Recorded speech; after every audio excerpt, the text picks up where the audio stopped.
As the dawning sun painted the realm in gold, Sir Eberhard, last of the silver lynx knights, and now vanquisher of the black dragon, journeyed to his grandfather King Baldar the Bold.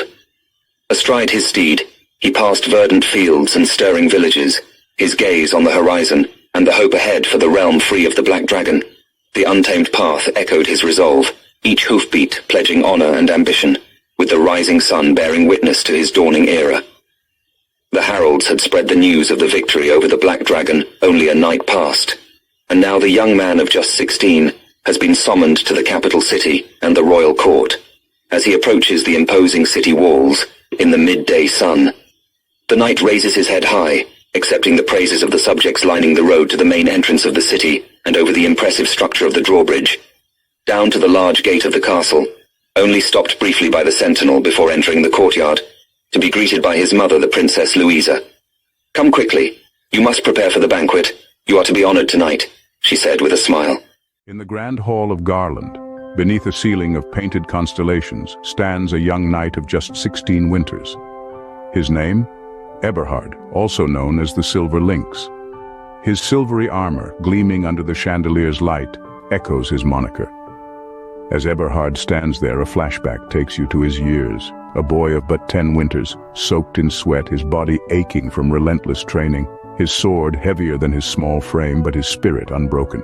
He is seen practicing tirelessly long after his peers had retired. His determination and resilience shine brighter than any armor he would later.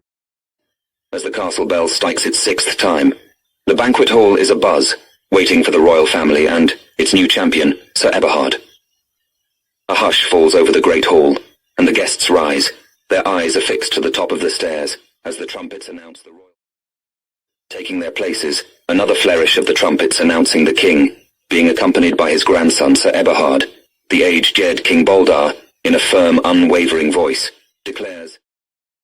His grandfather, King Baldur, saw in Eberhard a leader, a protector, and a true heir to his throne. And so, in recognition of his achievements, King Baldur called for a reward ceremony. Eberhard, the young knight who had faced down the black dragons, was to be made a duke. He was given his own dukedom on the northeast border of Gerland, a region once under the shadow of the black dragons.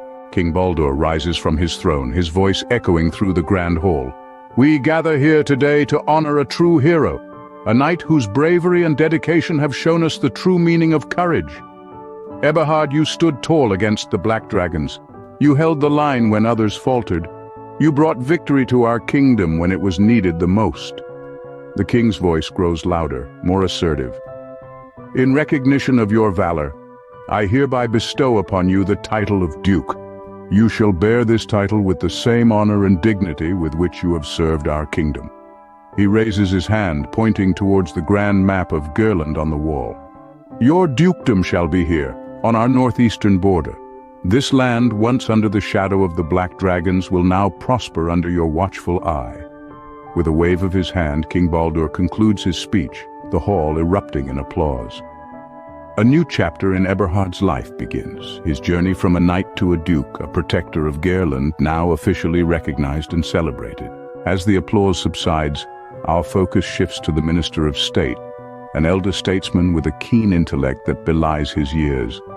His royal robes, embellished with the kingdom's seal, whisper gently as he moves towards the newly minted duke. He bows low before Eberhard, his voice a resonant echo in the grand hall. "Have you decided on a name for your dukedom, young duke?"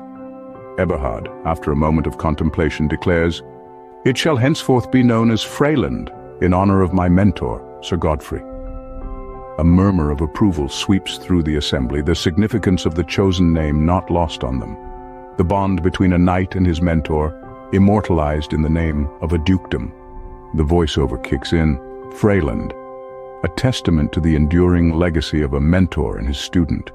A beacon of hope and a symbol of resilience, a tribute not just to the past but a promise for the future.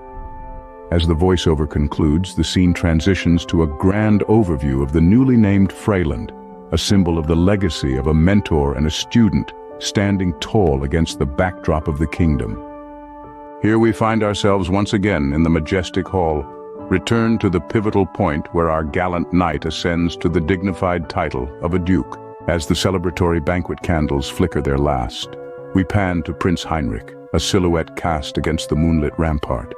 His gaze is affixed to the horizon, where the dawn is breaking. Voiceover.